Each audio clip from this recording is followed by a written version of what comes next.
নমস্কার বন্ধুরা, আমি অ্যাস্ট্রো সৌরভ। আমি আমার ইউটিউব চ্যানেল অ্যাস্ট্রো সৌরভে আপনাদের জানাই স্বাগত। আজকে একটা নতুন টপিক নিয়ে আলোচনা করব, সেটা হলো রুদ্রাক্ষ নিয়ে কিছু আমার বক্তব্য আছে।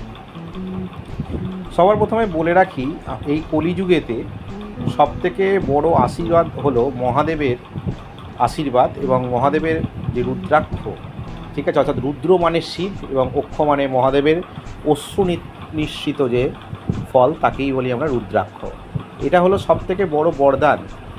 আমি কোনো প্রফেশনাল অ্যাস্ট্রোলজার নই, যারা শুধু জেমস্টোন অর্থাৎ খালি বিভিন্ন রকম পাথর পড়াতেই ব্যস্ত। আমি যেটা বলবো এই চ্যানেলে, সেটা একটু নতুনই লাগবে, সেটা হলো রুদ্রাক্ষ।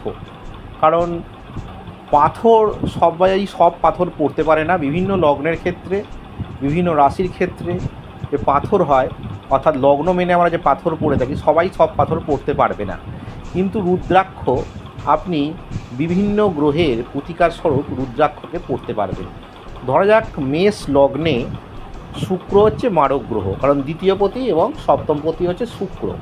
কিন্তু এখানে শুক্রের থেকে যদি আপনাকে যদি কোনোভাবে পাওয়ার করতে হয়, অর্থাৎ বা তার থেকে যদি লাভ নিতে হয়, আপনি ডিরেক্টলি তাকে ডায়মন্ড, জারকন অথবা ফায়ার ওপাল বা ওপাল এইগুলো পড়াতে পারবেন না।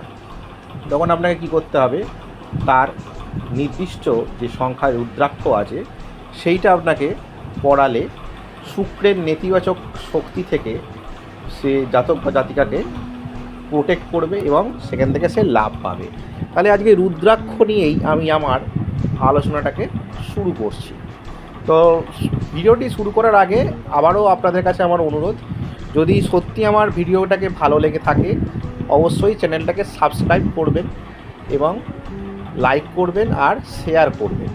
আমি অনেক সময় নিয়ে ভেবেচিন্তে ভিডিওগুলোকে বানাই, তাই আশা করব আপনারা আমার পাশে থাকার চেষ্টা করবেন, তবেই আমি আরও এনকারেজ পাবো। তো শুরু করা যাক আজকে আমাদের টপিক, রুদ্রাক্ষ নিয়ে বিশেষ কিছু আলোচনা।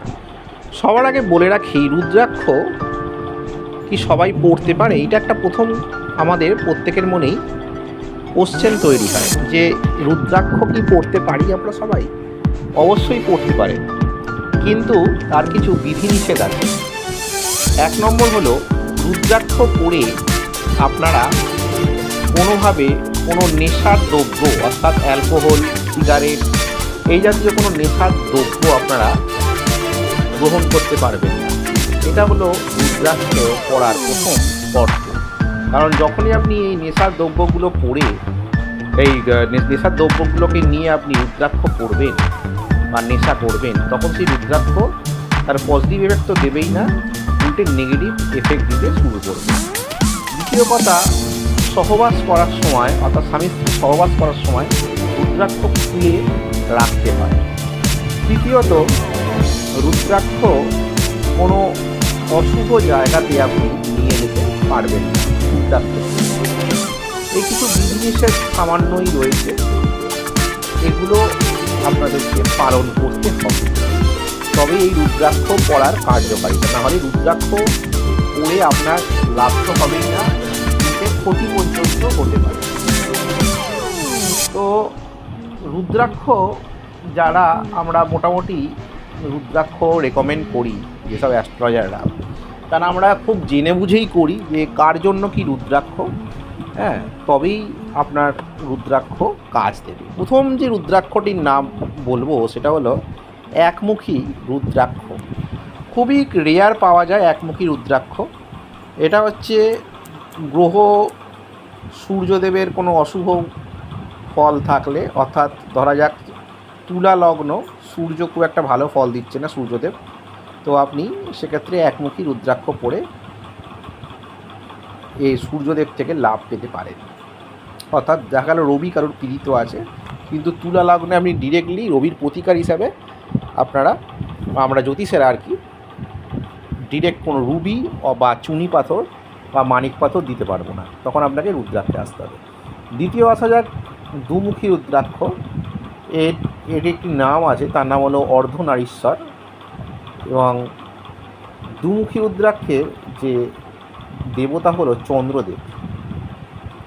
এই চন্দ্র কোনো কারণে যদি পীড়িত হয়ে থাকে, শনি রাহু দ্বারা দৃষ্ট হয়, অথবা শনিদেব বা রাহুর সাথে যোগাযোগ মানে যোগ হয়ে বা যুক্ত হয়ে কোনো রকম বিষ যোগ বা সাপির যোগ, আমার এই দুটো যোগই আপনারা আমার চ্যানেলে পেয়ে যাবেন যদি তৈরি করে থাকে, ঠিক আছে, বা কোনো রকম রাহুচন্দ্র গ্রহণ দোষ তৈরি করে থাকে, এই সবগুলো ক্ষেত্রে, অথবা চন্দ্র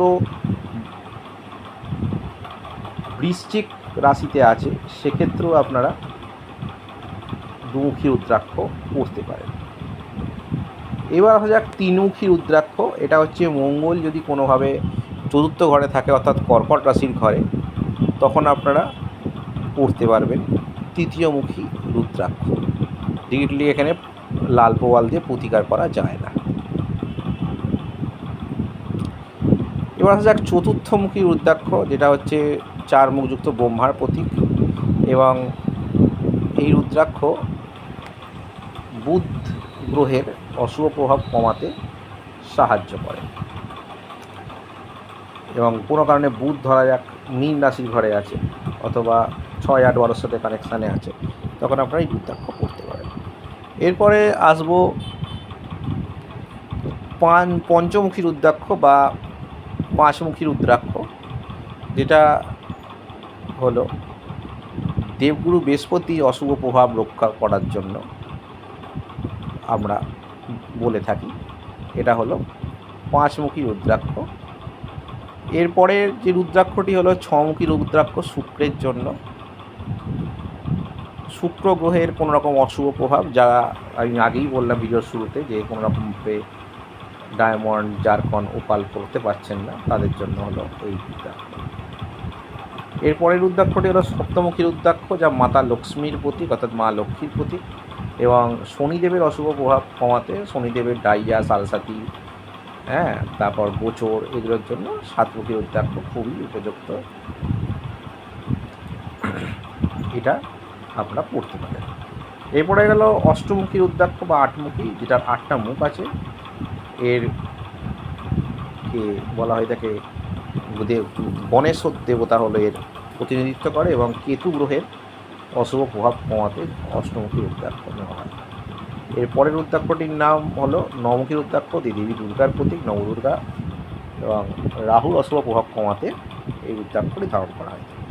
মোটামুটি এই কয়েকটা নবগ্রহের জন্য রুদ্রাক্ষ পড়লেই হয়।